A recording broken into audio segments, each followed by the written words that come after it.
आपकी एक्सपेक्टेशंस लोगों से होती हैं और जब वो पूरी ना हो तो ऑब्वियसली आपको ऐसा लगता है कि probably you were working towards something which was futile. लेकिन मैं उम्मीद करती हूँ कि आज आपकी जितनी भी expectations हैं from life, from work, from people, वो ज़रूर पूरी हों। मेरी और मेरी पूरी टीम की तरफ से आप सबको बहुत बहुत जुम्मा मुबारक।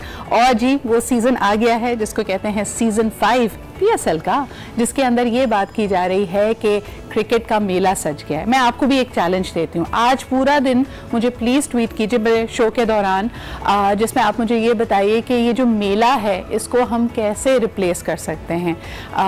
क्रिकेट का मेला सज गया है, फैशन का मेला सज गया है, और इससे बेहतर कोई हमारे पास लफ्ज़ आ नहीं रहा। हालांकि PSL सीज़न 5 पे पहुँच गए। कल बड़ी शानदार सेलिब्रेशन हुई और सबसे पहले मैं यहाँ पे बात करना चाहूँगी चीफ मिनिस्टर सिंध यानी सैयद मुराद शाह साहब यहाँ पे मौजूद थे एट दी ओपनिंग सेरेमनी, और उनकी बातें वाकई दिल को जाकर लगती हैं। यानी 2017 में जब उन्होंने रिक्वेस्ट किया कि कोई PSL के मैचेस आप कराची में भी खेलें, व्हाट अ नाइट डेफिनेटली। और मेरा घर नेशनल स्टेडियम के बहुत करीब है, जगमगाते रहा पूरा का पूरा आसमान because of this firework, and I believe कि लोगों का जोश वाकई देखने वाला था। आगे चलते हैं जी, आपको ये भी बताते चलें कि अब ये मैचेस का बाकायदा आगाज़ हो चुका है, इस भी आप तक आते रहेंगे। लेकिन अब ज़रा चलते हैं, एक और रंगारंग तकरीब होती है जो बड़ी अहम होती है हर एक की ज़िंदगी में, ये है जी शादी। और अक्सर हम अपने शो में भी डिस्कस करते हैं कि जो शादी से रिलेटेड इखराजात होते हैं उसमें ऐसा लगता है कि कोई कमी नहीं आ रही है, वो बढ़ते ही जा रहे हैं। तो आपको बताते चलें कि जितने लोगों को डिज़ाइनर वेयर ब्राइडल ड्रेसेस का शौक है, आपको एक बड़ी अहम खबर दें कि FBR ने 24 फैशन डिज़ाइनर्स को, जो कि leading bridal where fashion designers हैं, उनको भेजा है नोटिस, बिकॉज ये जो महंगे महंगे मलबूसात आप ख़रीद रहे हैं उस पर वो टैक्स नहीं दे रहे। यानी आपसे तो पैसे ले रहे हैं लेकिन शायद सेल्स टैक्स में कहीं कमी आ रही है। क्या है ये मामला, आइए दिखाते हैं आपको इस रिपोर्ट में। जो कमाएगा टैक्स देगा, आमदनी का जरिया छुपाया नहीं जा सकेगा। डिजाइनर्स को टैक्स नेट में लाने का फैसला। FBR ने कीमती मलबूसात के मुताबिक डिजाइनर्स के हवाले से सर्वे कराया, जिसमें इंकशाफ हुआ कि मुतादिद मारूफ डिजाइनर्स टैक्स चोरी में मुलव्वस हैं। FBR के रीजनल टैक्स ऑफिस के मुताबिक इन डिजाइनर्स की अक्सरियत रजिस्टर्ड नहीं है। FBR का कहना है कि ये डिजाइनर्स एक एक जोड़े के लाखों रुपए वसूल करते हैं और इंतहाई कम मालियत जाहिर करके टैक्स देते हैं। अब इन तमाम डिजाइनर्स को टैक्स अदायगी के लिए नोटिस जारी कर दिए गए हैं। सवाल ये है जी कि असल मालियत इस ड्रेस की क्या होगी। वो जो इस पे अखराजात आते हैं तो यकीनन क्योंकि उसमें इन्होंने अपनी डिज़ाइनिंग का, अपनी एक्सपर्टीज़ का सरचार्ज नहीं रखा, तो शायद वो शो करते वक्त सिर्फ एक्चुअली जो कपड़ा, कढ़ाई, कारीगर, बिजली, पानी, इस सब के खर्चे दिख रहे हैं। लेकिन अगर वही शो किया जा रहा है तो फिर ये बोझ, ये बर्डन कस्टमर्स पे क्यों? अगर आप अपनी नाम, अपनी साख और अपनी एक्सपर्टीज़ के पैसे चार्ज कर रहे हैं तो उसी हिसाब से आपको टैक्स भी देना चाहिए। I think on that note we are going to take a short break, लेकिन आज प्रोग्राम में बहुत कुछ है। बात करनी है पाकिस्तान के FATF लिस्ट के ग्रे लिस्ट से बाहर आने की भी, न्यूट्रिशन की भी, एंड मोर इम्पोर्टेंटली आज जरा आपको मिलवाएंगे एक और बहुत ही होनहार यूथ से। All this and more in today's show. Stay with us and keep watching आज Pakistan.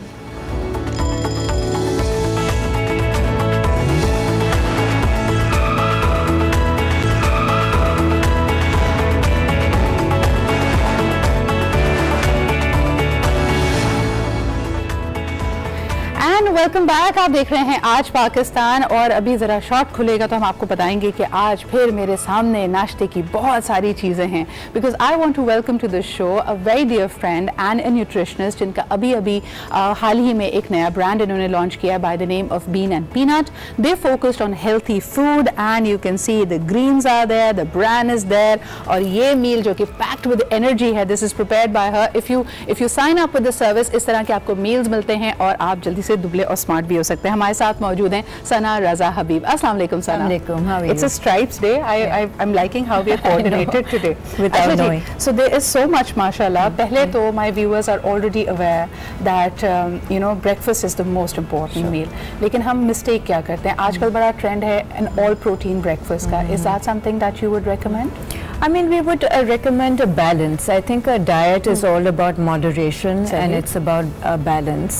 So, I mean, we do recommend to have some carbs and protein and a mix of both of them. Another misconception I think happens is that don't eat fruit and stop eating fruit and stop eating sugar. But I think as you know, as somebody who's consulting people, I think it's important to keep a balance, to keep everything क्योंकि हम इस subject पे बात ही कर रहे हैं, मुझे बताएं कि पाकिस्तान में बड़ा ट्रेंड है, हम फ्रूट की फ्रूट चाट बनाते हैं और फिर उस पे additional sugar, syrups and lemon वगैरह डालते हैं. आप रेकमेंड करेंगे ये? Not sugar. I think sugars, it's something that your body really doesn't need. और fruit में already sugar होता है, and your body breaks that down and then it becomes glucose and it becomes sugar in your body anyway. तो उसके ऊपर से हम जो sugar डालते हैं, that's an additional thing that we don't need. I would personally share, मैं आपको अपनी बात बताऊं, हाल ही में I was feeling very tired. सुबह 2 कप कॉफ़ी पीने के बाद भी I wasn't feeling that kick of energy, and I found out I'm low on iron, and that again draws a lot of attention to micronutrients. जितने मैंने doctor से बात की, उनका कहना है कि जी हम ख़वातीन ख़ास तौर पे विटामिन डी की डेफिशिएंसी होती है, पोटेशियम की डेफिशिएंसी होती है, आयरन की. These are very important micronutrients. How do we get them from our food? I think a lot of fruits and vegetables do have those, for potassium, magnesium, and those are equally important. There's macronutrients that you need in large quantities, के बड़ी तादाद में हमें जिस्म को ज़रूरत होती है. But the micronutrients, जैसे whereas macronutrients are measured in grams, the micronutrients are measured in milligrams. So that's important to know कि आप through your diet or through supplements, they're equally important for your body. बिल्कुल सही. सना, मुझे बताएं कि where do we go wrong? कुछ लोग कहते हैं कि जी पाकिस्तानी डाइट, हमारा जो देसी खाना है वो बहुत अनहेल्दी है, लेकिन मैं एक स्टडी पढ़ रही थी, world over women pack up most of their weight, सबसे ज़्यादा उनका वेट बढ़ता है at the age of 38. तो what can we do right? क्या करें उस वक्त? क्योंकि जाहिर सी बात है, अगर आप नेचुरली हमारे यहाँ फिनोमेना देखें, mothers are doing school runs, काम पे कर रही होती हैं, सेडेंट्री काम बढ़ जाता है. किस तरह अपने वेट को मैनेज करें, specially when you are hitting that peak? I think what happens is that your metabolic rate goes down at that age. So to just be aware of that and to make sure that exercise. I think exercise, where your heart rate goes up and your breathing is a bit slightly compromised, is quite important. उसके अलावा I think nutrition पे थोड़ा focus करना होता है, more than you would otherwise. So what we have done is, I think in the Pakistani diet, the problem is oil. The problem is oil and sugar. Can you also tell me, Sana, आपकी मौजूदगी का यहाँ फ़ायदा उठाते हुए, market में इतने सारे कुकिंग ऑयल्स अवेलेबल हैं, what is the healthiest option? I think we would go for an organic one. Say that there's Sun Gold, there's Soul Food, there's cold pressed, not out of a factory but out of an organic. तो जो हमारे interest market में भी मिलते हैं, हमारा जो अपना कोलू का तेल है, अच्छा जी, I want to come to this which is a meal prepared by Sana. मुझे ये बताइए कि हाउ मेनी कैलोरीज, मैं इसको देखती हूँ ना, और बहुत सारे लोग मेरे जैसे जब देखते हैं कहते हैं यार इससे तो पेट ही नहीं भरेगा. तो इसमें कितनी न्यूट्रिएंट्स हैं, क्या कुछ मौजूद है, and why do you regard this as a complete meal? This is a khawswe. So a khawswe is a very popular dish over here, and we've made it with the brown pasta and with zoodles. Zoodles are zucchini noodles. So आपका फिर जो carb content है वो आधे में cut जाता है. So you have carb as vegetables and you have the processed carbs. इसमें about 130 grams chicken है, and it has a boiled egg also. What goes on top of it is actually a coconut curry, which is a very heavy, very filling, really filling, and it's quite high in fat because it's made of coconut milk. So I think something like this, when you douse it with the curry and you have that feeling you're eating a curry, that itself is quite filling. It's really interesting. हम जब shoots पे होते हैं और आप वैसे भी बाहर हों कहीं पे, working lunch पाकिस्तान में बड़ा इंटरेस्टिंगली बिरयानी है. जी. अब इस फिनोमेना को पता नहीं कैसे कट डाउन हम करें. But what else do we have? What is this? So we also do microgreens. We have a greenhouse in which we grow these. So this, let me just open it and show you. This is a microgreen version of a radish. अच्छा. इसमें क्या होता है कि normal vegetables से बहुत ज़्यादा इसमें nutrients होते हैं, और it's got almost 40% more nutrition than a grown vegetable. And you suggest eating it raw with some kind of dressing? We suggest having it in salads. We suggest having it in a juice. You know, when you make a green juice, so you can blend it. And add it in anything actually. Okay. Sandwiches. So last question to you. मैं यहाँ पे nuts भी देख रही हूँ जो कि सर्दियों की सौगात है और यकीनन उसमें हम देख सकते हैं कि we tend to eat a lot of it. Handful is enough. Handful is enough. अच्छा, एक और चीज़ जिसके लिए अभी हमारे पास वक्त नहीं है, लेकिन ये health food के बहुत सारे brands आपको मिलते हैं. Sometimes you have to get into the habit of reading the labels because what appears to be healthy may not be very healthy. अभी आपने हाल ही में देखा होगा कि बहुत सारे लोगों ने इस पे बात करनी शुरू की है कि शुगर कंटेंट कितना होगा. Next week will have Sana over on the show and she will tell you the dos and don'ts और आपको खास तौर पे लेबल पढ़ने की आदत कैसे डालनी चाहिए. बाय लॉ जितनी कंपनियां पैकेज फूड्स रखती हैं उनको बताना होता है कि व्हाट इज पैक्ड इनसाइड और क्या पोर्शन होना चाहिए, किस तरह खाना चाहिए. आप देख सकते हैं कि this is another this is Chunky peanut butter. इसके पीछे भी ये लेबल दिया हुआ है. इस लेबल को पढ़ना कैसे, इसमें क्या कुछ है, Sana that we are going to do next week. But thank you so much for being here. अगर आप हेल्दी फूड ऑप्शंस को एक्सप्लोर कर रहे हैं, Sana's brand is the place to be. आप पीन एंड पीनट बटर को, जो कि दोनों ही मेरे फेवरेट हैं, आप इसको जरूर फाइंड आउट कीजिए on follow it on Instagram as well as on Facebook and you can get in touch with them. अपने घर में भी कोई पार्टी रखें, खास तौर पर जब प्ले डेट रखें, make sure you have healthy options. इसी के साथ thank you so much Sana for being here. We'll take a short break. We'll be right back.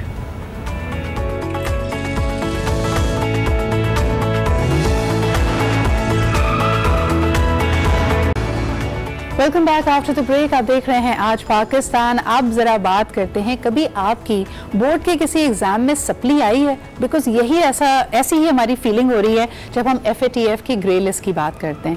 फिर जी हम अपना केस लेके पहुंचे थे पेरिस में. आपने देखा कि क्या किस तरह प्रोसीडिंग्स बढ़ी. 27 पॉइंट एजेंडा FATF ने हमें दिया था कि अगर ये तरमीम हम कर लेते हैं, ये एडजस्टमेंट्स हो जाती हैं, इसको फुली कंप्लायंस की तरफ हम लेके जाते हैं, तो पाकिस्तान FATF की ग्रे लिस्ट से निकल जाएगा. इस वक्त हम देख सकते हैं कि पाकिस्तान ने एक सैटिस्फैक्टरी रिपोर्ट उनके सामने रखी है. 27 में से तकरीबन आधे से ज्यादा पॉइंट्स की पाकिस्तान कंप्लायंस कर रहा है. लेकिन बारिंग अ फ्यू फ्रेंडली कंट्रीज, तमाम ही लोगों का मानना था कि जब तक फुली कंप्लायंस की तरफ हम नहीं जाते ग्रे लिस्ट से निकलना पाकिस्तान के लिए मुश्किल होगा. लेकिन अच्छी खबर यह है कि इसके लिए 4 महीने का अब वक्फा दिया गया है. एक और ब्रीदिंग स्पेस पाकिस्तान को मिली है. अक्टूबर तक हम ग्रे लिस्ट से निकल सकते हैं बशर्ते कि तमाम 27 पॉइंट्स पे हमारी कंप्लायंस हो. इसी हवाले से बात करते हैं. हमारे senior journalist and a dear friend Hasan Khawar हमारे साथ मौजूद हैं. अस्सलाम वालेकुम हसन. जी अस्सलाम वालेकुम. क्या हाल चाल है आपके? और जैसे मैंने कहा कि लगता है हमारी सप्ली आ गई है, तो 4 महीने बाद आपकी क्या एक्सपेक्टेशंस हैं?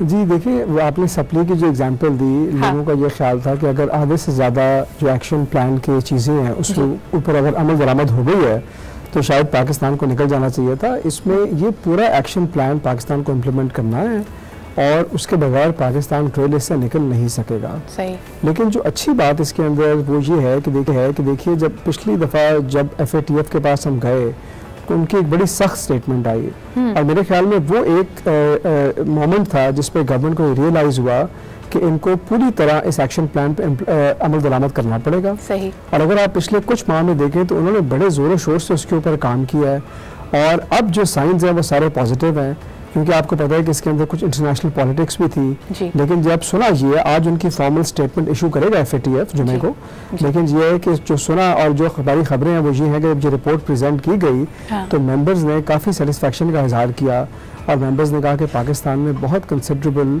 प्रोग्रेस की है पिछले. और सबसे बड़ी बात तो ये हसन के जो सर पे तलवार लटक रही थी कि शायद हम खुदा ना खासा ब्लैक लिस्ट ना हो जाएं, Pakistan has been able to avoid that. लेकिन अब जरा इन 27 पॉइंट की कंप्लायंस की तरफ आना चाहूँगी. अमूमन होता ये है कि हमारी अप्रोच ऐसी रही है कि लोएस्ट हैंगिंग फ्रूट की तरफ हम पहले जाते हैं. यानी इन 27 में से यकीनन आपने जैसे कहा कि जोरों शोर से इसकी तरफ काम किया गया, लेकिन कुछ कंप्लायंस मैटर्स कदरे आसान होंगे. अब जो चीज़ें रह गई हैं, क्या वो 4 महीने में कर पाना मुमकिन है? देखिए, जो 27 चीज़ें हैं ना उसमें से 14 के ऊपर पाकिस्तान लार्जली कंप्लायंट है जी. और बाकी की जो 13 चीज़ें हैं उसके ऊपर पार्शली कंप्लाइंट है, सुना जी, ये है जी। अब उस पर काम तो शुरू हो चुका है। जो FATF के बड़े बड़े कंसर्न्स थे जी। वो ये थे कि आपके मुल्क में कवानीन तो हैं और आप कहते हैं इदारे तो काम करते हैं, लेकिन जो अनासर इन चीज़ों में इन्वॉल्व हैं उनके खिलाफ कार्रवाई नहीं हो पाती, उनके खिलाफ केसेस रजिस्टर नहीं होते, और अगर हो जाएं तो वो फिर आगे नहीं बढ़ते, और उनके खिलाफ जो कार्रवाई है वो नहीं होती, उनको एक्सेस रहती है रिसोर्सेज की। ये चंद बड़ी बड़ी उनकी बातें थी। उसके अलावा वो ये भी कहते थे कि आपके मुल्क में जो रियल एस्टेट एजेंट्स हैं, जो जेम्स एंड ज्वेलरी वाले हैं, ये वो इदारे या वो बिजनेसेस जो इस काम में मदद दे सकते हैं, उनके ऊपर कोई रेगुलेटरी रजीम नहीं है। सही। तो ये वो बातें थी जिस पे हुकूमत को चलते ज़रा देर लगी, लेकिन आपने ये देखा कि पिछले कुछ माह में बहुत सारे केसेस रजिस्टर हुए, और अभी जो मशहूर केस था हाफिज सईद का, उनको सजा भी कोर्ट ने सुनाई। तो ये चीज़ें जो है ये जब दुनिया के सामने रखी गई तो लगता ये है कि दुनिया को ये पता चला कि पाकिस्तान अब इस डगर पे चल पड़ा है और इन केसेस के ऊपर कार्रवाई हो रही है। ये जाहिर है अच्छा, देखिए ये बहुत बड़ा काम है और अगले कई साल लगेंगे इसके ऊपर। बिल्कुल हसन, लेकिन एक अब मैं ये सवाल भी आपसे करना चाहूँगी, पाकिस्तान के लिए FATF की ग्रे लिस्ट से निकलना बहुत अहम है, इंटरनेशनल कम्युनिटी में हमारी साख हमारे लिए बहुत अहम है, लेकिन फिर एक नुक्ता नज़र ये भी है, एक पर्सपेक्टिव ये भी है कि ये 27 पॉइंट्स का जो हमें कंप्लायंस एजेंडा दिया गया है, ये दुनिया के सबसे ज़्यादा तरक्की याफ्ता ममालिक के लिए भी फॉलो करना ऑलमोस्ट नामुमकिन है, because you are talking about a complete transparency, complete accountability. यानी आप मुझे बताएं ना, दुनिया के कौन से ऐसे ममालिक है जहाँ पे टेरर फाइनेंसिंग के, जैसे आपने खुद कहा कि जिनको रिसोर्सेज उनके एक्सेस रहता है या उनको कैफिर किरदार तक पहुँचाया जाता है, कितने ममालिक ये क्लेम कर सकते हैं? देखिए, एक तो ये बात है कि दुनिया में ऐसे केसेस तो बेशुमार होते हैं, लेकिन जो FATF का कंसर्न है वो ये है कि किसी भी मुल्क के अंदर ये जो सिस्टम्स हैं, जो पॉलिसीज़ हैं, जो कवानीन हैं, वो कम से कम फंक्शनल हों, ताकि ऐसे जब केसेस हैं तो उनको वो डिटेक्ट कर सकें और उनके खिलाफ कार्रवाई कर सकें। जो दूसरी आपकी बात है कि क्या दुनिया के तमाम ममालिक जो हैं वो इससे कंप्लाइंट हैं, मेरा नहीं ख्याल। और मैंने आपसे जिस तरह पहले इशारा किया कि इसमें कुछ सियासत भी है, और पाकिस्तान के केस में हिंदुस्तान ने भी बहुत ज़्यादा शोर मचाया, आपको पता है। सही। लेकिन बात यह है कि कुछ हमारे एंड के ऊपर भी कमियां थी, लेकिन कुछ उन कमियों के ऊपर शोर भी दुनिया में मचाया गया। लेकिन बहरहाल जब Pakistan was put on the spot, तो फिर हमारे पास ये ऑप्शन नहीं है कि हम ये कहें कि आपने फलाने मुल्क को नहीं पकड़ा, फलाने को नहीं पकड़ा। जो एक्शन प्लान हमें दिया गया, अब जरूरत इस बात की है कि हम बिल्कुल उस पर फोकस करें और उसको आसान है। लाइटर नोट ये कहना सही होगा कि कुछ शहर वाले जालिम से कुछ सानू मरंदा शौक भी, तो अभी हमें अपना हाउस इन ऑर्डर करना पड़ेगा। बहुत बहुत शुक्रिया हमारे साथ मौजूद होने का, और मेरे ख्याल में आज का प्रेसर बड़ा इंपॉर्टेंट। लेट्स सी कि FATF इस बारे में कहता क्या है। Once again thank you Hasan, will see you next week. अब चलते हैं एक ब्रेक की तरफ, वापस आएंगे, आपकी मुलाकात कराएंगे a very talented, inspiring and motivated young girl only on Aaj Pakistan. Stay with us.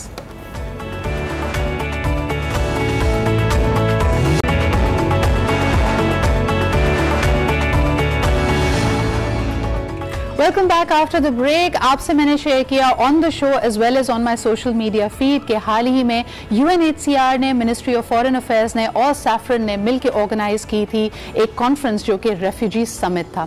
इसमें आपने देखा कि यूनाइटेड नेशंस के सेक्रेटरी जनरल मौजूद थे और हमारी टॉप लीडरशिप भी थी। लेकिन सबसे अहम ये कि जिन रेफ्यूजीज़ का वहाँ पर जिक्र हो रहा था, बिकॉज पाकिस्तान को अफगान रेफ्यूजीज़ को होस्ट करते हुए 40 साल का अरसा गुजरा है, and this has been commendable thing all over the world, because आज की दुनिया का सबसे बड़ा मसला इन्हीं पनाहगज़ीनों का है जो कॉन्फ्लिक्ट जोन्स को, मुश्किल हालात को की वजह से अपने घरों को, अपने मुल्कों को फ्ली करने पे मजबूर हैं।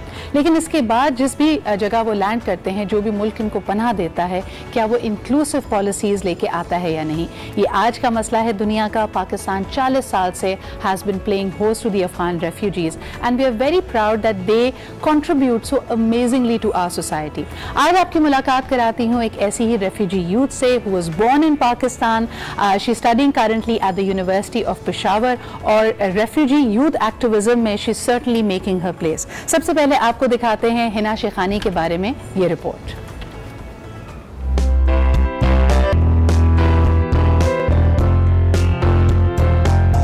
हिना शिखानी, जिनका ताल्लुक अफगानिस्तान से है। हिना शिखानी इस वक्त पेशावर यूनिवर्सिटी में बिजनेस एडमिनिस्ट्रेशन की तालीम DAFI स्कॉलरशिप पर हासिल कर रही हैं। हिना इस वक्त अफगान नौजवान, खास तौर पर लड़कियों की आवाज बनकर सामने आ रही हैं।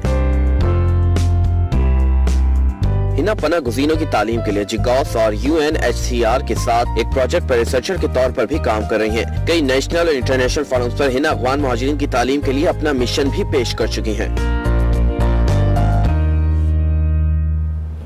जी जनाब, ये थी हिना के बारे में एक report and I met her personally. She spoke so beautifully. She was on the same panel जिसमें हुमा अदनान मौजूद थी, माहिरा खान थी, and she was representing the refugee women in Pakistan. अच्छा, सबसे बड़ी बात ये कि इनके बारे में जो सबसे बड़ा इशू जिसके लिए ये काम कर रही हैं that is education for the refugee youth. आपको बताते चलें कि हमारे इदारे इसके बारे में बहुत कॉग्निजेंट भी हैं। पूरे पाकिस्तान में 18 सीटें मुख्तस की जाती हैं of complete scholarship for the Afghan refugee young people, और इसके लिए उनको पाकिस्तानी स्टूडेंट्स के साथ कम्पीट नहीं करना पड़ता। उनका एक अपना पूल होता है जिसके ज़रिए वो इन स्कॉलरशिप्स के लिए, इन वजीफ़ों के लिए अप्लाई कर सकते हैं। जब ये प्रोफेशनाइड होते हैं तो यकीनन ये एक इम्पैक्ट लेके आ सकते हैं। आइए आपकी मुलाकात कराते हैं हिना से, who is a vibrant girl. I specially enjoyed meeting her in Islamabad. आपसे भी मिलवाते हैं इनको। अस्सलाम वालेकुम Hina, how are you this morning? अस्सलाम वालेकुम Sidra, thank you so much, thank you for having me in the show. अच्छा हिना, सबसे पहला सवाल, you are born to refugee parents, लेकिन आपकी पैदाइश पाकिस्तान में हुई है, आपने पाकिस्तान में ही तालीम हासिल की, इस वक्त भी पेशावर यूनिवर्सिटी की तालिब इल्म हो।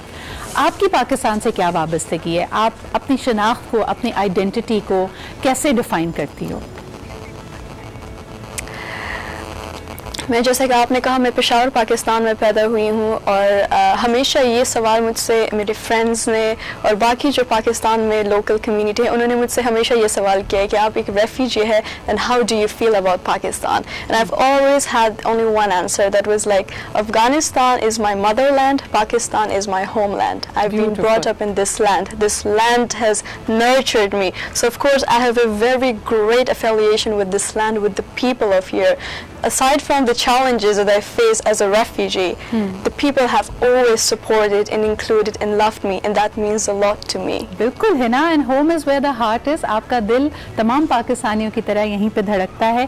I know that बहुत सारे फोरम्स पे रेफ्यूजी यूथ की नुमाइंदगी की है। सबसे पहला सवाल, क्योंकि लड़कियों और ख़वातीन के हुकूक के लिए आप बात करते हो, पाकिस्तान में भी और अफ़गानिस्तान में भी एक बहुत बड़ा तबका है, और ख़ुसूसन जब आप रेफ्यूजी बन जाते हो तो ख़वातीन बहुत वल्नरेबल होती हैं।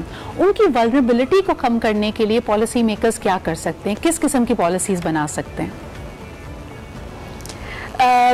वुमेन एम्पावरमेंट के लिए मैंने पैनल में भी कहा रेफ्यूजी समिट में कि हमारा सबसे जो पावरफुल टूल है for women empowerment is education, because when we give education to a woman we are not giving it to an individual, we are educating a generation, we are educating a nation, because a society is composed of man and women, and for any nation to flourish and prosper खवातीन और हजरात दोनों का एक साथ support और together काम करना बहुत ज़रूरी है, चाहे वो रेफ्यूजी वुमेन हो और लोकल सिटीजन हो। A woman is a woman and has a critical and very important role in the society. लेकिन आमतौर पे जैसे आपको एज अ रेफ्यूजी भी जब आप रजिस्टर करते हो पाकिस्तान की अथॉरिटीज़ के साथ, तो कोई ना कोई डॉक्यूमेंटेशन दिखानी पड़ती है। बहुत सारी ख़वातीन जब डिस्प्लेस होकर पाकिस्तान आई, अफ़गान ख़वातीन, उनके पास हो सकता है कोई दस्तावेज़ात ना हो।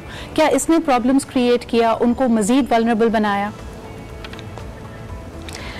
ये एक फैक्टर हो सकता है डॉक्यूमेंटेशन का, लेकिन जो मैंने खुद पर्सनली अपनी जर्नी में एक्सपीरियंस किया वो ये था, मैं खुद एक पाकिस्तानी नेशनल स्कूल से मैंने पढ़ा हुआ है, तो जब मैं कॉलेज में, यहाँ के एक बहुत ही प्रेस्टिजियस कॉलेज पेशावर में है, वहाँ पे जब मेरा प्रमोशन हुआ, so I was really hopeful to get selected there, but because out of 500 seats there was only one refugee seat, and that was quite challenging for me. तो उसकी वजह से मैं प्राइवेट स्कूल गई, एंड जब university high education, क्योंकि primary और secondary school like it's a basic, but the main thing is when you have to access high education, so the same thing happened, yes, so the same thing happened, and of course that was another challenge for me. So यहाँ पे जो है पहले documentation का मसला है, जो कि मैंने खुद अफगान रेफ्यूजी यूथ में यहाँ पे देखा है, और जो मैं रिसर्च कर रही हूँ, I get to talk with every Afghan girl and every Afghan boy in different Afghan schools, so I can know there is a documentation problem, and सबसे जो बड़ा बैरियर है that's language and culture barrier, because जब वो एक Afghan school से आते हैं एक पाकिस्तानी हायर एजुकेशन में, so that's really challenging for them to adapt in that environment. सवाल करना चाहूँगी Hina, you doing a commendable job representing the refugee youth and highlighting these issues. UNHCR Pakistan भी आपको ऐसे कई forums मुहैया करता है, platforms देता है where you can bring that up. मैं देख रही थी जब आपकी मुलाकात यूनाइटेड नेशंस के सेक्रेटरी जनरल से हुई, उन्होंने भी आपसे यही सवाल किया कि बहुत सारे लोग हमने देखा 1.6 मिलियन जब वहाँ पे स्टेबल गवर्नमेंट आई है, a lot of people have moved back to Afghanistan. अगर आपसे as an Afghan refugee youth ये पूछा जाए कि आपको क्या सहूलतें चाहिए, क्या वो चीज़ें इकदाम किए जाएं जिससे you will feel safe to go back to Afghanistan, तो आपका जवाब क्या होगा?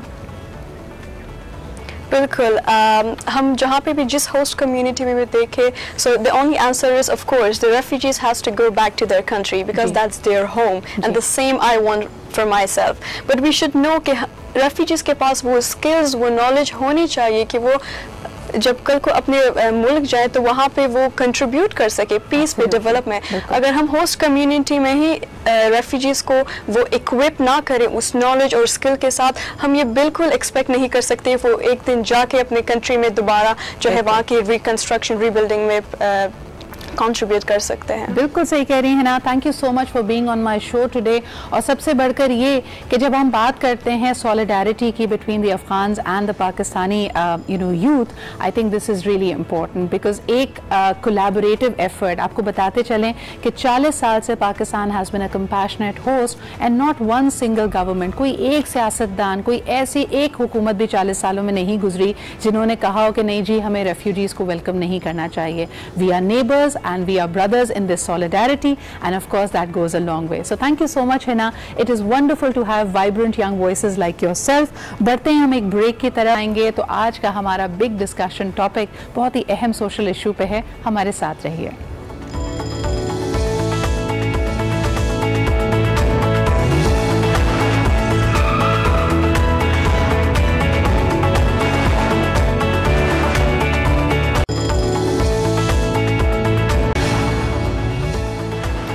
Welcome back. आप देख रहे हैं आज पाकिस्तान. आज का हमारा टॉपिक बड़ा इंटरेस्टिंग है. हम कहते हैं कि दुनिया ऐसी है नहीं जैसे आपको दिखती है. तो ऑफ कोर्स इसमें बड़ा इंपॉर्टेंट है आपका परसेप्शन, कि आपने दुनिया को किस फिल्टर से देखा है, कि आपको सारे लोग बाएतमाद लगते हैं, एतमाद के काबिल लगते हैं, या आपको लगता है कि आपके खिलाफ साजिश हो रही है. तो इस फिल्टर की वजह से जो चीज़ें ना सिर्फ दिखाई देती हैं बल्कि जो सुनाई देती हैं वो भी आप अलग तरीके से इंटरप्रेट करते हैं. अगर आप एक पॉजिटिव इंसान हैं तो आप हर चीज़ को एक पॉजिटिव ट्विस्ट देंगे. ऑन द अदर हैंड अगर आप कान के कच्चे हैं तो ज़रा सी कोई बात आप तक पहुंची नहीं कि आपने उस राई का पहाड़ बना लिया, आपने उसको लगा झटका के एक बहुत बड़ा हिमालय पहाड़ बनाया कि जी सब चीज़ें ही बुरी हैं. और ये चीज़ें हम इंडिविजुअल यानी इंटरपर्सनल रिलेशंस में भी देखते हैं, मुल्कों के दरमियान भी देखते हैं, सोसाइटीज़ के दरमियान भी देखते हैं. बड़ी बड़ी जंगें हो जाती हैं सिर्फ परसेप्शन की वजह से, कान के कच्चे होने की वजह से. कोई एक खबर इस तरह इंटरप्रेट की जाती है that you suddenly feel everything is lost. एक आपको मिसाल देती हूँ. हमारी कंटेम्प्रेरी दुनिया का सबसे बड़ा हिस्टोरिक वाकया 9/11 था, जिसके बाद अगर आपने देखा हो कि जैसे ही वो 2 इमारतें ज़मीन बोस हुई तो मिडिल ईस्ट से कुछ ऐसे आपको विजुअल्स नज़र आए पूरी दुनिया को जैसे लोगों ने इस बात पे खुशी मनाई हो कि भाई अब देखा अमेरिका पे अताब आया, अब इनको पता चलेगा कि क्या होता है. That created a certain stereotype. Islamophobia उसके बाद आया. 2 ममालिक और बड़ी बड़ी जंगें यानी अफगानिस्तान, इराक, सिर्फ उसके बाद ही एक तरह से it was a follow up of the events only because the western world thought कि it is me versus them. लेकिन आपकी इंडिविजुअल ज़िंदगी पे कान का कच्चा होना या दूसरों की बात का यकीन कर लेना, आंखों देखी चीज़ का यकीन कर लेना बग़ैर तहकीक के, उसके क्या असर पड़ते हैं इस पर आज बात करेंगे. सबसे पहले लोगों का इसके बारे में क्या ओपिनियन है, आइए आपको सुनवाते हैं. कुछ लोगों की नेचर होती है, मैंने देखा है कि आपस में लड़वाने की लोगों को, तो वही कच्चे कान वाले अगर उनकी बात पे भरोसा कर लें फिर बाद में वो अफसोस करते हैं कि यार गलती हो गई, ये हो गया. तो मेरे लिहाज से पहले तस्दीक करने की बात क्या ज़रूरी है. मैं इन चीज़ों को इतना नहीं करता. हाँ, अगर कोई जैसे कि आपने मुझे बोला फला बंदा आपकी बुराई कर रहा है तो मैं पहले पूछूंगा भाई ऐसा है या नहीं. फिर ऐसे तो कान के कैसे मोस्टली तो लड़कियाँ ही होती हैं. इसकी दोस्त ने बोला कि आपके हस्बैंड को उधर कहीं देखा है, तो उसने बोला, उसने मान लिया. अपने शौहर से नहीं पूछा. कच्चे कान इसको कहलाते हैं. तस्दीक नहीं करती, खास तौर पे औरतें ना करना पसंद करती है, अड़ जाती है इसी बात पे. बोला हाँ तो हाँ है. शौहर जितना भी समझाता रहे कोई फर्क नहीं पड़ता उससे. आदमियों में इतना नहीं है, औरतों में ज़्यादा. जहाँ उनकी गैदरिंग हुई, किसी से सुना आगे पीछे करके उसने आगे बात कर दी, तो ऐसा नहीं होना चाहिए. इससे फैमिली में बड़े मसले मसाइल पैदा होते हैं। शादी करोगे लड़के को पूरा देखोगे ना, उसकी तसल्ली करोगे ना, ये भी तरह का इसी तरह का सीन है कि आप कुछ भी चीज़ बात सुनो तो उसकी तस्दीक तक जाओ ना पहले के, ये नहीं ये सुनी सुनाई बातों पे तुम यकीन कर लो। एक अगर हमदर्द है तो 4 नहीं 5 हमारे एतराफ में जो घूम रहे हैं ना वो हमारे ही दुश्मन हैं, और दुश्मनी के साथ वो हमारी कोई ऐसी पेचीदगी ले लेगा जिससे हम भड़क जाएं। बगैर सोचे बगैर तस्दीक किए मैंने उसकी बात पे गौर व फिक्र कर लिया और बाद में पता चला कि वो बात झूठ निकली, तो शर्मिंदगी मुझे ही होगी। दुनिया एतबार के काबिल नहीं है, 2-3 लोगों को छोड़कर सब आपके खिलाफ हैं, ऐसा कहा पब्लिक ने। लेकिन इसकी क्या वजह है, इतना लैक ऑफ ट्रस्ट क्यों है? हमें कॉल कीजिए, बताइए कि क्या वाकई ख़वातीन कान की कच्ची ज़्यादा होती हैं, सुनी सुनाई बात पे यकीन कर लेती हैं, या ये खूबी माशाल्लाह से मर्द हज़रात में भी पाई जाती है? हमारे साथ जो आज पैनल मौजूद है, दोनों ही लर्निंग एंड अवेयरनेस डेवलपमेंट्स हैं। बेसिकली ये काम करते हैं कम्युनिटीज़ में लोगों को अपने बारे में आगाह करने के लिए, और इसी तरह के मिसपरसेप्शंस को चैलेंज करते हैं through education and through training. हमारे साथ मौजूद हैं Tania Jahangir. Thank you Tania for joining us this morning. और आप ही के साथ तशरीफ रखते हैं Abdul Razzaq, who is also a consultant in the same field. Thank you Razzaq for being here. तो जनाब, सबसे पहले अगर तानिया आपसे गुफ्तगू का आगाज करूं, जेंडर बायस क्वेश्चन, क्या ख़वातीन वाकई सुनी सुनाई बातों पे पहले यकीन कर लेती हैं? आई थिंक ख़वातीन बात ज़्यादा करती हैं, हाँ, गुफ्तगू ज़्यादा करती है। मर्द हज़रात ज़रा कुछ बातें रख लेते हैं, कह नहीं पाते, एक्सप्रेस नहीं कर पाते, क्योंकि ख़वातीन बहुत ज़्यादा गुफ्तगू करती हैं, दे आर टॉकेटिव। तो शायद बहुत से परसेप्शन उन्हीं के लिए बन गए हैं कि ये ही करती हैं, बट दिस इज लाइक कि हम 2 ख़वातीन एक कमरे में बैठे हुए खामोशी नहीं हो सकती, ये भी एक परसेप्शन है। मुझे ये भी लगता है कि देखो, सुनी सुनाई बात पे क्यों ना एतबार करें। ख़वातीन को आप बातों से महल भी तो बहुत सारे दिखाते हैं। Exactly. जब कहा जाता है कि ख़वातीन बहुत खूबसूरत हैं, बहुत अच्छी, वो भी तो सिर्फ बातें होती हैं। You're also not walking the talk। तो सुनी सुनाई बात पे यकीन ना करें तो क्या करें? तो क्या करें? क्या मासूम भी तो होती हैं। सिद्रा, अगेन जिस तरह मैम ने कहा कि बातें बहुत ज़्यादा करती हैं ख़वातीन, तो उसमें एक अंसर पाया जा सकता है, लाइक स्लिप ऑफ टंग और समथिंग लाइक दिस। बट जहाँ तक बात आपने मेंशन की खुद एतमादी की, कि इंसान बस इस चीज़ को देखे कि जो बात वो सुन रहा है और जिसके लिए सुन रहा है, उन दोनों के दरमियान आपकी ज़िंदगी में अहमियत ज़्यादा किसकी है, कहने वाले की या जिसके हवाले से बात की जा रही है। अगर इंसान इस चीज़ को कंपैरिजन कर ले तो उसकी ज़िंदगी काफ़ी हद तक आसान हो सकती है, बिकॉज हम जिसके बारे में सुन रहे होते हैं अमूमन वो हमारे ज़्यादा करीब होता है बजाय इसकी कि जो हमसे बात कह रहा है, जिसके बारे में बात की जा रही है। और जहाँ तक तहकीक का अंसर, मैंने जिस तरह आपसे शेयर भी किया पहले कि एल्बर्ट मेहराबियन कहता है कि जब इंसान गुफ्तगू कर रहा होता है उसके अंदर 7% बस उसकी लफ्ज़ों की अहमियत होती है, बाकी जो चीज़ें मैटर करती हैं वो उसकी कम्युनिकेशन स्टाइल है, लाइक उसकी टोनैलिटी और बॉडी लैंग्वेज। हम उससे जो झूठ नहीं बोलती, अक्सर आप अल्फाज से झूठ बोल सकते हैं, आंखें झूठ नहीं बोलती, आंखें झूठ नहीं बोलती। लेकिन अच्छा, इसको और let's break it down, let's make it easy for people, इसको और सहल बनाते हैं। तानिया, कोई भी बात मैं सुनूंगी तो जिस तरह हम कहते हैं ना कि every thought is a electric field, और उसके बाद जो उसकी वजह से फीलिंग इवोक होती है वो आपकी मैग्नेटिक फील्ड है। So this electromagnetic field is what the human is all about. तो आप जब भी कोई बात सुनेंगे उसके आपको अपने अंदर एक रिएक्शन फील होगा। बात सुनकर या तो गुस्सा आएगा, या प्यार आएगा, या अच्छा लगेगा, या बुरा लगेगा। हम कितने अवेयर होते हैं कि किसी बात ने अगर हमें गुस्सा दिलाया है तो वो गुस्से की असल वजह क्या है? असल में यहाँ पे वही वाली चीज़ आती है कि हम लोग बहुत सारे अपने ही इमोशन से अवेयरनेस नहीं है। हाँ, हम लोगों को नहीं पता कि हम जज नहीं कर पाते खुद को। कोई हमें बोलता है हम गुस्सा करें तो हम बुरा मान जाते हैं कि हम गुस्सा करें, but that's reality, it's normal to be angry. आपको गुस्सा आ रहा है कोई बात सुन के तो बिल्कुल सही है। कहीं ना कहीं आपकी जिंदगी में कोई ना कोई शायद उस शख्स के साथ कोई बुरा, कोई हादसा, कोई वाकया ऐसा रहा हो जो कि आपको उस कॉन्वर्सेशन में ट्रिगर कर रहा।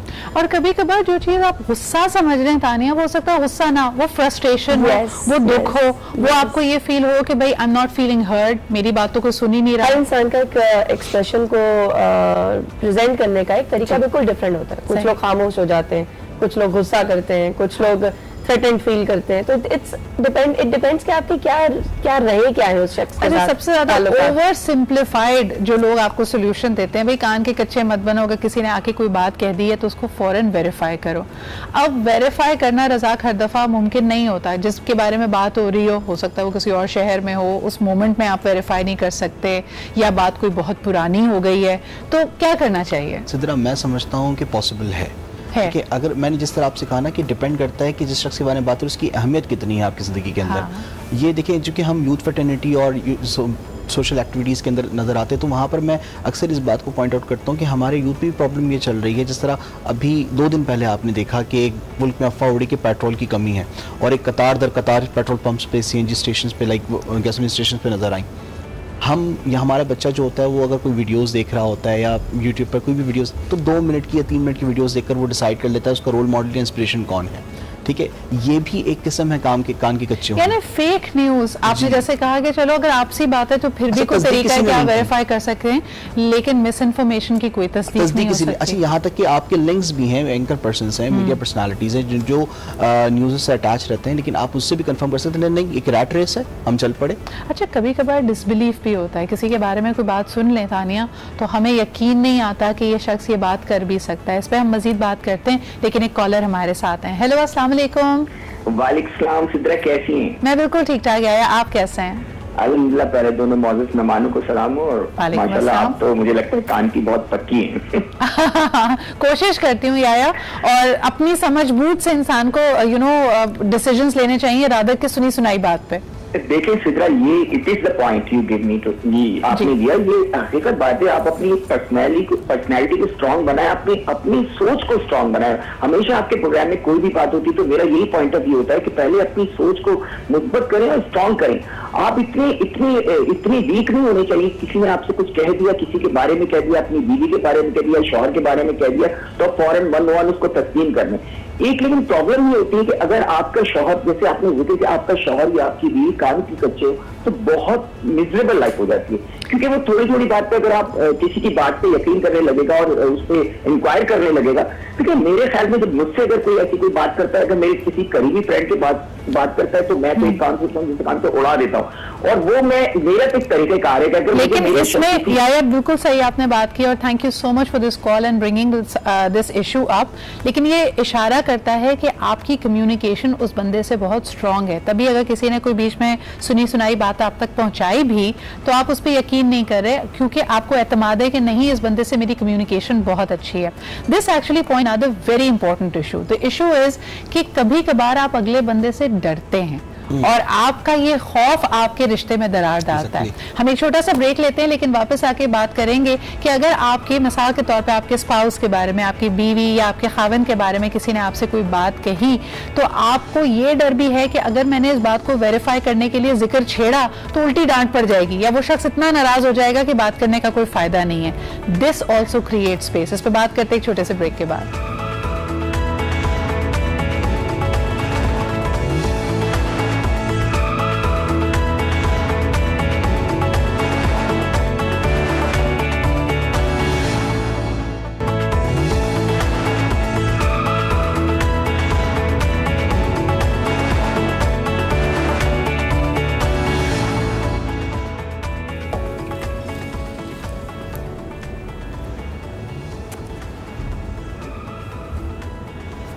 आ जाऊं वापस या क्यों देंगे या नहीं आज? Welcome back everybody. आप देख रहे हैं आज पाकिस्तान। बात हम कर रहे हैं कान के कच्चे होने के हवाले से, और ब्रेक पे जाने से पहले हमने कहा कि फियर फैक्टर भी होता है। यानी अगर आपको किसी के बारे में कुछ सुनने में आया, बचपन में आपको पेरेंट्स नहीं हमेशा कहते कि अगर कुछ गलती हो जाए तो ऐसा ना हो कि कोई और आके हमें बताए, खुद ही बता देना ताकि हम तुम्हें सेव कर सकें या सही सलाह दे सकें। कभी कभार सुनी सुनाई बात में जो खौफ या तकलीफ इस बात की होती है कि ये शख्स मेरा इतना करीबी है, इसने ये बात मुझसे छुपाई क्यों। इसी चीज़ को अगर हम अपने घरों में प्ले होता हुआ देखें, बेचारे मर्द हज़रात की बड़ी शामत आती है। क्यों? क्योंकि ऐसा लगता है कि जिसका एक्सेस पहले है ना वो अपनी बात मनवा लेगा।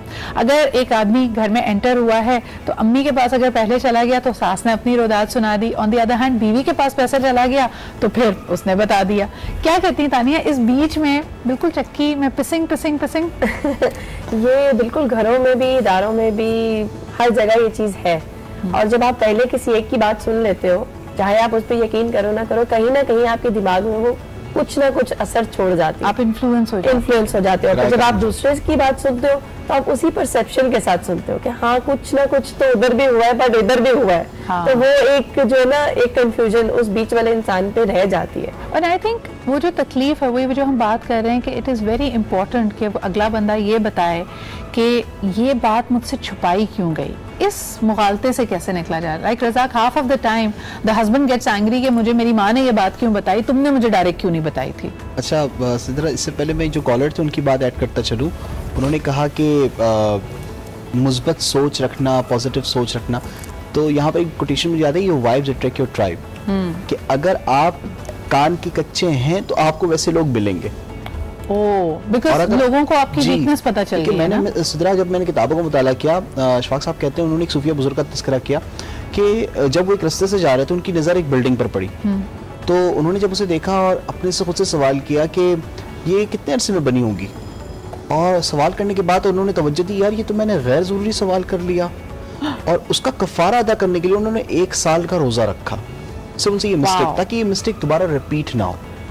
तो अगेन जब ऐसे लोग जो कान के कच्चे नहीं होते ना, तो मेरा जहाँ तक बिलीव ये है कि उनको बहुत कम ऐसे लोग टकराते हैं, हम मिलते हैं कि जो खुद कान के कच्चे हैं। अच्छा, और अगर आप सेल्फ अवेयर हो जाएं, आपको लगे कि यार मैं सुनी सुनाई बात पे बहुत जल्दी मेरा रिएक्शन आता है and my mind creates drama, ये एक बड़ा मेरे ख्याल में हिम्मत का काम है तानिया, कि अपनी गलती इंसान खुद पकड़ ले और कहे कि इतना बुरा है नहीं सब कुछ जितना मैं अस्यूम कर लेती हूँ। तो एक कॉलर हमारे साथ हैं, पहले उनसे बात करते हैं। हेलो, अस्सलाम वालेकुम।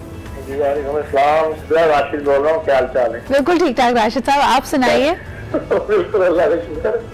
अच्छा, अभी मैं ये सोच रहा था कि ये जो प्रॉब्लम होती है कच्चे कान वाली, ये एक्चुअली क्रिएट कहाँ होती है जब आपका रिलेशन कमजोर होना शुरू होता है, तो फिर लोगों को मौका मिलता है सही आपको आपके कान भरने का, ये बातें करने का। हाँ। उसका बेसिक इलाज तो यही है कि जो भी आपका रिलेशन है, मियां बीवी का है, वालदा के साथ है, बहन भाई के साथ है, अपने रिलेशन को रिन्यू करते रहें। अच्छा, मुझे ये बताएं राशिद साहब, अभी 2 तरीके हम डिस्कस कर रहे हैं। एक तो ये है कि अगर कोई सुनी सुनाई बात आपके सामने आए तो आप उसको फौरन वेरीफाई कर लें, लेकिन दूसरी सलाह जो दी जाती है वो ये है कि 1 चुप 100 सुख। कौन सी ऐसी चीजें हैं जो अगर सुनी सुनाई बात है, आप अथॉरिटी को नहीं चैलेंज करना चाहते, घर में बदमज़गी नहीं चाहते, तो उस पर खामोशी इख्तियार कर लें? ऐसा भी कभी होता है? जी बिल्कुल। ये अच्छा, जब आपका रिलेशन होता है तो आपको पता चल जाता है कि आप कौन सी ऐसी चीज है मेरे साथ, जो मेरे साथ जिनका रिलेशन है वो किससे कंट्राडिक्ट होता है, किससे वो पीस होता है, वो मत करें आप। इससे वो आपका रिलेशन फिर कमजोर होने के बाद मजबूत होगा। हाँ, तो यही बात पता चल जाता है ना इंसान को कि कौन सी वीकनेसेस हैं, तो उनको अगर आप एक बंदा किसी बात से चिढ़ता है, वो बार बार करेंगे, तो वो फिर आपका रिलेशन कभी भी मजबूत नहीं हो। Thank you so much Rajesh साहब, बड़ी इंपॉर्टेंट आपने बात की है। तानिया जी, मुझे ये बताएं कि अक्सर जो गुस्से की हम बात कर रहे थे, ये पेरेंट्स और बच्चों के बीच में एक्ट आउट करता है। कि आपको अपने टीनेज बच्चे के बारे में कोई बात पता चली है कि जी उसने स्कूल बंक कर दिया या फलानी जगह आपसे बगैर पूछे चला गया, पेरेंट्स बहुत शदीद रिएक्शन देते हैं वेरीफाई किए बगैर कि भाई कोई मजबूरी हो गई थी, कोई और वजह से बच्चा चला गया था, यानी बेनिफिट ऑफ डाउट नहीं देते। क्या कहेंगी आप? देखिए, बहुत सारी चीजें हम लोग सुनते ही रिएक्ट करने के लिए, उसके बारे में इंक्वायरी करने के लिए या सोचने के लिए, और बच्चे के साथ जब हम रिएक्ट करते हैं तो हम ये यकीन कर चुके होते हैं कि इसने ये कर ली, ये गलत की है, ये मुलजिम है।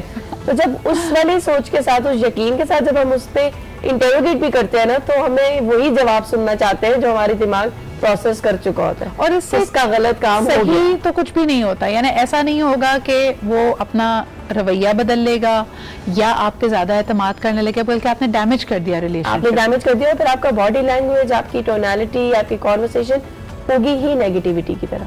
वो स्टार्ट ही उस यकीन से हो रही है कि तुमने गलत किया है। हाँ। हम उस खुले दिमाग के साथ, उस ब्लैंक पेज के साथ उससे सवाल नहीं करेंगे कि अगर तुमने बंक किया तो उसकी क्या वजह हो सकती है। मे बी उसका कोई स्कूल का टेस्ट था जो वो स्किप करना चाह रहा था, मे बी घर के हालात ऐसे हैं कि वो डिस्टर्ब है किसी बात पे, हम उन चीजों को बिल्कुल इग्नोर कर देते हैं। बस हमने जो सुना कि इसने बंक किया और हम वहां से चल पड़ते हैं। हम पीछे नहीं सोचते कि आखिर कुछ तो वजह रही होगी, ये 10 साल से जा रहा है स्कूल, इसने कभी नहीं की हरकत, तो आज के रवैये में तब्दीली की वजह क्या है? यानी आपके हो सकता है आपके सोचने के अंदाज से गलत भी हो, लेकिन पहले ही किसी को गलत ना मान लें।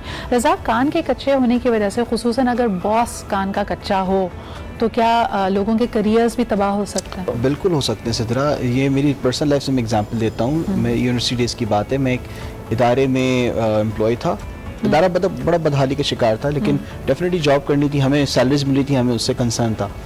लेकिन I was very aggressive at the time, मतलब कि ना चीज़ें मुझे बड़ी डिस्टर्ब करती थी। बट एट द टाइम जो मेरे इमीडिएट सुपरवाइजर थे ना, he was a very good listener, he was a excellent listener. और मैंने ये नोट किया कि वो मेरी बात अगर मैं आधे घंटे कहूँ, क्योंकि बोलने की आदत रही शुरू से, राइट, तो बुलाया जी, तो 1 घंटे भी अगर कहूँ तो इत्मीनान से बैठकर सुनते थे। So I mean that was something great. और यूजुअली होता ये था कि जब इंसान जैसे आपने कहा एक परसेप्शन बिल्ड करता है, तो उसके पीछे जो साइकोलॉजी के स्टूडेंट वो जानते हैं कि रीजनिंग क्या होती है। अगर इंसान उस चीज़ को देख रहे हैं ना कि किस बेसिस के आपने परसेप्शन बिल्ड किया है, अगर वो रीजनिंग वैलिड है ना, तो फिर आपका परसेप्शन भी कहीं ना किसी हद तक वैलिड होगा। जहाँ कोई शख्स विक्टिमाइज फील करता है, उसको लगता है कि बॉस ने ज़रूर मेरे बारे में कोई गलत बात सुनकर कोई गलत राय कायम कर लिया। आप लोगों से ये टिप्स भी लेंगे कि how can we mitigate that. अगर आपको लगे कि कोई शख्स आपका करीबी कान का कच्चा है, तो फिर आपको क्या करना चाहिए। कॉलर हमारे साथ है, पहले उनसे बात करते हैं। हेलो, अस्सलाम वालेकुम। जी वालेकुम सलाम। जी, कौन सा, आप कहाँ से बात कर रहे हैं? सिद्रत फैसल बात कर रहा हूँ इस्लामाबाद से। फैसल साहब, अगर आपका बॉस या कोई और भी करीबी शख्स कान का कच्चा हो, तो फिर आपको क्या करना चाहिए ताकि आगे जाके कोई मिसअंडरस्टैंडिंग ना हो? देखिए, ये तो सब चीजें डिपेंड करती है आपका रिलेशनशिप और आपका वर्किंग स्टाइल पे, ये बहुत मैटर करता है। समटाइम ऐसा होता है आप आज तक क्या जनरेशन हर जगह लाइक करें दिखाना, ये एक कॉमन सी चीज हो चुकी है। So the relationship between an employee and the boss, like the trust. The trust आपका अगर होगा तो of course नहीं, देखिए, मैं जिस चीज पे बात करना चाह रही हूँ फैसल साहब, ये तो सब कह रहे हैं कि रिलेशनशिप अच्छा हो तो ये मसला ही नहीं होगा, ट्रस्ट हो। इस ट्रस्ट को और मुस्तहकम कैसे बनाया जाए, कैसे स्ट्रेंथन करें? अगर आपको अगले की वीकनेस पता चल गई है कि इसको तो किसी ने जाके अगर कान भरे, तो फिर जाहिर सी बात है कोई रिएक्शन आएगा। आप अपने लिए क्या कर सकते हैं उस वक्त?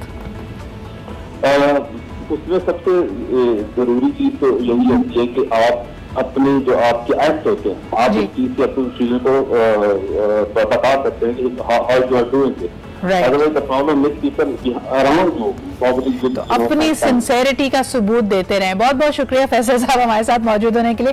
तानिया, क्विकली मुझे एक ब्रेक की तरफ जाना है, लेकिन आपसे भी ये सवाल करूंगी, अगर वाइफ को ये पता चल जाए कि मेरा हस्बैंड कान का कच्चा है, तो उसको क्या करना चाहिए, किस तरह मोहतात रहना चाहिए? देखिए, जरूरी नहीं है कि हम हर चीज को वैलिडेट भी करें, क्योंकि हम जब वैलिडेशन के लिए जाते हैं ना, तो कहीं ना कहीं हम आधी बात पे यकीन कर चुके होते हैं। हाँ, तो कुछ चीजें ऐसी भी होती हैं कि जो सुन के अगर आपको अपने पे और अपने शौहर पे यकीन है, तो उनको लेट गो भी करना है। नहीं, अगर शौहर कान का कच्चा है, उसको किसी ने बात की और आपको पता है अब तो रद्दे अमल आना ही आना है, फिर क्या करें?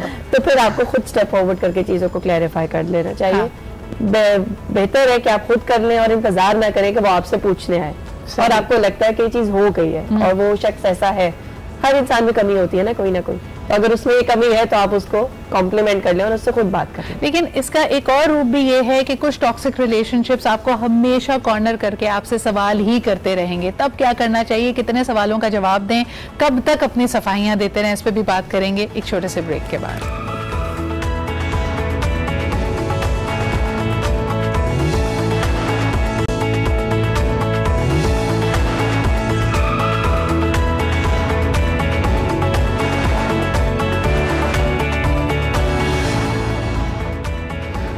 Welcome back after the break. किसी और से पता ना चले, खुद ही डायरेक्ट बता देना। लेकिन बहुत सारे और रिलेटेड इश्यूज पे भी हम बात कर रहे थे, खास तौर पे कि क्या आपका करियर ख़राब हो सकता है, बातें हो सकती हैं। लेकिन सवाल ये है कि अगर किसी की पर्सनालिटी के बारे में आपको ये वीकनेस पता चल गई है कि इनको ऑफेंड करना बहुत आसान है, इनके कान भरना बहुत आसान है, इनको इनकी तारीफ करके आराम करना बहुत आसान है, या फिर किसी और की बुराई करके अपना बनाना बहुत आसान है, तो जिस शख्स को ये पता चल जाए कि मेरे करीबी शख्स में ये वीकनेस है, उसको अपने बचाव के लिए क्या करना चाहिए?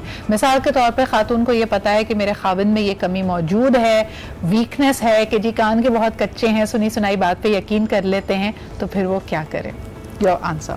बड़ा मुश्किल सवाल है ये। हाँ, बताएं ना, ये अभी तक तो सारे कह रहे हैं ट्रस्ट हो, रिलेशनशिप हो। भाई अगर उसमें ये प्रॉब्लम है, और चले और इसको वाजे कर देती हूँ, वर्किंग वुमन है, जाहिर सी बात है जो आदमी के पास वर्किंग सिनेरियो वही औरत के पास है, उसको भी मीटिंग्स करनी है, कॉलीग्स के साथ बैठना है, डिस्कस करना है। अगर रोज उसके ऊपर सवाल ये किया जाए, फलानी जगह बैठी थी, मैंने सुना तुम वहां देखी गई थी, दिस इज इमोशनल अब्यूज, तब खातून क्या करे? देखिए, मुझे लगता है अगर एक इंसान हैबिचुअल है ना, तो वो रहेगा। उसको आप एक दिन जस्टिफाई कर लोगे, 2 दिन कर लोगे, 3 दिन कर लोगे, आपकी पूरी जिंदगी गुजर जाएगी। और मुझे लगता है ऐसा शख्स डिजर्व नहीं करता कि आप उसको एक्सप्लेनेशन दो जो कि रोज कर रहा है। एक तो होता है ना, आपने एक दफा देखा और आपने क्वेश्चन कर लिया and you respond to that, but एक बंदा हैबिचुअल है और रोज कर रहा है, रोज कर रहा है। अगर सख्त अल्फाज में सवाल करे तो और मुश्किल। तो फिर मेरे ख्याल से ऐसे शख्स के साथ फिर वही किया जा सकता है कि आप उसको एक्सपेरिमेंट दे दो कि ठीक है मैं घर बैठ और तुम कर लो अब सब, और मैं जितना कमा रही थी ना मुझे इतना घर बैठ के दे दो, I am not going out. अच्छा, लेकिन घर के और मामलात में भी ये चीज़ अगर आ जाए, रज़ाक, अगर मिसाल के तौर पे ये सिनेरियो है, अब तो इसका मतलब है रोज कटहरे में खड़ा होगा कोई एक शख्स, किस हद तक इसको फैसिलिटेट करना चाहिए? मैं यहाँ पे एक प्रॉफिट की हदीस कोट करूँगा कि मफहूम ये कि किसी भी शख्स की झूठे होने की सबसे बड़ी दलील ये है कि वो बिना तहकीक के उस बात पर यकीन कर ले। अब अगर शौहर कान का कच्चा है फॉर एग्जांपल और वो बीवी की बातों पर रिएक्ट करता है, तो उसके पीछे क्या रीजनिंग उसने की है कि बस उसने सुना और फिर यकीन कर लिया, तो फिर बीवी निकाह में जिस शख्स ने कहा वो निकाह में, दैट्स अ क्वेश्चन।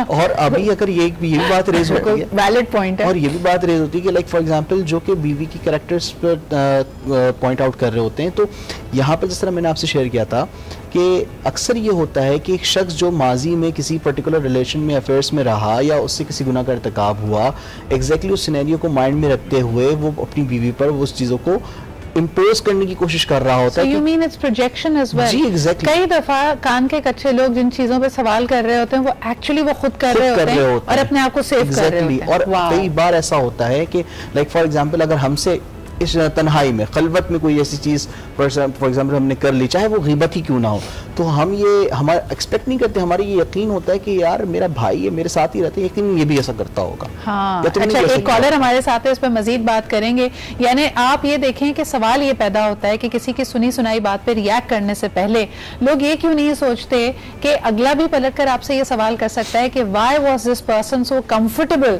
कि मेरी बुराई वो तुम्हारे सामने करे, उससे पहले क्या गुफ्तगू हो रही थी, तो ये बात सामने आई है। ये बड़ा अहम मुद्दा है, इस पे बात करेंगे जी। एक कॉलर हमारे साथ हैं। हेलो, अस्सलाम वालेकुम। अस्सलाम वालेकुम सर, आप और आपके मेहमान कैसे हैं? खैरियत? बिल्कुल ठीक ठाक। कौन सा बात कर रहे हैं? मोहम्मद अशरफ बात कर रहा हूँ कराची से। अच्छा, अभी भाई ने बात की, मैं बॉस में भी इदारे में काम करता हूँ ना जी, तो वहाँ पे फीमेल है, वो बॉस की समझ लीजिए इतने कच्चे, हर किसी के खिलाफ ना बहती है। तो हमारे बॉस है वो बेसिकली, लेकिन ये सब कुछ था शाउट चंद दिन पहले मेरे साथ एक वाकया हुआ था किसी मसले पे। हाँ, तो मैं उनसे लाइव अपने बॉस से बात करने लग गया। हाँ, मैंने बोला मुझे खुदा का खौफ नहीं देखिए, ऑनर बोलते ना किसी को भी अपॉइंट करते बोलते सच बोलो, जब इंसान सच बोलते। मैंने तो इनको बहुत बोलना शुरू कर दिया ना, आप कहीं भी जाना सबसे पहले ये बोलते भाई हमें सच्चा ईमानदार बंदा चाहिए, होता है ना मालिक से पहले, तो भाई सच्चा ईमानदार बंदा होगा फिर कड़वा भी होगा, तो वो सच भी बोलेगा। तो मैं अक्सर हम लोग सारे सालों बहुत सुनते ना सब बच्चे उनसे उस फीमेल का, मैं उनका नाम नहीं मैं चाह रहा हूँ, और इतनी जगह ऑनर वैसा कर दिया उन्होंने, वो समझिए अंधा एतबार में बोलता है सूरज इधर से निकला तो वो बच्चा सूरज इधर से निकला, अरे वो देख भी रही हूँ। तो मैंने अभी इतनी बहस हुई, मैंने बोला देखिए कि मैं अल्लाह को, मैं ऊपर अल्लाह जानता हूँ, मैं ऊपर अल्लाह की जात बैठी है, वो देख रही है, मुझे कुछ नहीं, मगर हर कोई इंसान का फैसला जब पैसा आएगा ना, ये जो सबके लिए खोद रही है इनके लिए बुरा ना हो जाए। भाई ऐसा अक्सर वैसे होता है कि आपको हर ऑर्गेनाइजेशन में, हर टीम में कोई ना कोई एक शख्स ऐसा मिलेगा जो पावर गेम्स खेल रहा होता है। इसको हम पावर गेम कहते हैं कि जी मेरी अथॉरिटी कायम हो जाए, बॉस बेशक ये है शख्स, लेकिन मैं इस चीज को पूरे को रन कर रही हूँ या कर रहा हूँ। सवाल ये पैदा होता है कि अगेन हमारा फेथ कितना इंपॉर्टेंट है। अल्लाह बार बार हमें यही रिमाइंड करते हैं कि एक तरकीब या एक साजिश, एक गुमान ये लोग करते हैं, ये लोग एक स्ट्रैटेजी बनाते हैं, लेकिन सबसे बड़ी स्ट्रैटेजी अल्लाह ताला बनाता है। तो in the end things even out. लेकिन हाँ, अपना तहम्मुल आपने उसका जो किसी को कहना चाहिए कि you should not let other people Rahul you up. I know बड़ा मुश्किल है अपने तहम्मुल को उस वक्त बरकरार रखना जब आपको लग रहा हो कि आपके साथ ज्यादती हो रही है, गलत हो रहा है, लेकिन खामोशी इख्तियार कर लें। आई थिंक ज्यादा उसका मौसर आपको एक नतीजा मिलेगा। मगर रज़ाक, जैसे इन्होंने कहा कि sometimes people feel so frustrated, ये फ्रस्ट्रेशन ही तो है ना कि मेरी कोई सुनवाई नहीं है, क्या करना चाहिए? जो मुझे अशरफ साहब बड़े इमोशनली हर्ट लग रहे थे। हाँ। तो यकीनन एक फैक्ट है, लेकिन सिद्रा एक इंसान जिस तरह आपने कहा था ना कि जब इंसान गुस्सा कर रहा होता है तो कोई गुस्सा नहीं, कभी फ्रस्ट्रेशन भी हो सकती है या दीगर कोई अमले के स्टेजेस ऑफ इमोशंस हो सकते हैं। लेकिन मैं यहाँ पर एक बात पॉइंट करना चाहूँगा कि आप अगर आपको कोई चीज़ बुरी लग रही है तो आप सबसे बेहतरीन रेमेडी ये है आप उसको देखें कि आपके अंदर वो क्या चीज़ मौजूद है कि नहीं है। अगर नहीं है, देखिए मुश्किल प्रैक्टिस है, मैं नहीं कह रहा बहुत आसान है कि अब्दुल रज़ाक आपने कह दिया कोई आपको गाली दे रहा है, आप क्योंकि वैसे हो नहीं आप बुरा ना मानो, ऐसा मुश्किल है। बट इंसान अगर कोशिश करे, प्रैक्टिस करे, क्योंकि इंसान अगर सेल्फ इमेज क्लियर है, उसे पता है कि वो उसकी असलियत कितना अच्छा है वो और कितना बुरा है। लेकिन एक चीज जो मैं लोगों को रिमाइंड करना चाहूंगी, किसी की सुनी हुई बात पे अगर कोई शख्स रिएक्ट कर रहा है आपके सामने, हमारा एक फितरी अमल है तानिया डिफेंसिव पे चले जाना, अपना बचाव करना। आप उस वक्त एट टाइम जब आप समझते हैं कि आप सही हैं, आप अग्रेसिव पे क्यों नहीं जाते? और क्या कभी आप ये रिकमेंड भी करेंगे, जैसे हम अभी बात कर रहे थे कि भाई ठीक है तुमने ये बात तो मेरे बारे में सुनी, लेकिन वो कौन सी महफिल थी, वो कौन सी जगह थी जहां इस किस्म की गलत बातें हो रही थी and you were so comfortable? यानी तुमसे ये बात कहते हुए किसी को झिझक क्यों नहीं महसूस हुई कि तुम उसकी बीवी के बारे में बात कर रहे हो या हस्बैंड के बारे में बात कर रहे हो, गीबत कर रहे हो? उसको इतना कंफर्ट दिया कि उसने तुम्हारे बारे में बात की, क्योंकि जब आप किसी को कंफर्ट देते तो ही वो आपके बारे में बात कर पाता है। बड़ा आसान है ये कहना कि मुझे इसने कहा था। हाँ, पर आप कौन है? अच्छा, अक्सर लोग सोर्स भी नहीं बताते। हाँ, नाम मैं नहीं बताऊंगी, लेकिन ये ऐसा तुम्हारे बारे में कोई कह रहा था। प्लीज इंसिस्ट कि किसने ये बात कही है एंड डू नॉट हेजिटेट। अगर कोई ये शख्स आपको ये बात कहता है ना, कॉल द ब्लफ, उसी वक्त फोन उठाइए और जिस शख्स का वो नाम ले रहा है कि इसने ये कहा है, बिल्कुल आमने सामने बात करें। डिफेंस पे जाने के बजाय समटाइम्स ऑफेंसिव भी खेलना चाहिए। वैक्यूम है जो हम बात नहीं करते, उसकी वजह कर तो सारी चीजें होती हैं, लेकिन अगर उसको actually problem is that we listen to respond. Absolutely Razzaq, बहुत बहुत शुक्रिया हमारे साथ मौजूद होने का। Thank you Tania. और फिर भी हमारा आज का मशवरा, वीकेंड पे हर दफा डिफेंसिव पे मत खेलें, अपना बचाव करना एक फितरी अमल है, लेकिन sometimes offence is the best defence. इसको भी कभी अप्लाई करके देखिए। आपसे अगले हफ्ते फिर मुलाकात होती है, अपना ख्याल रखें, खुदा हाफिज।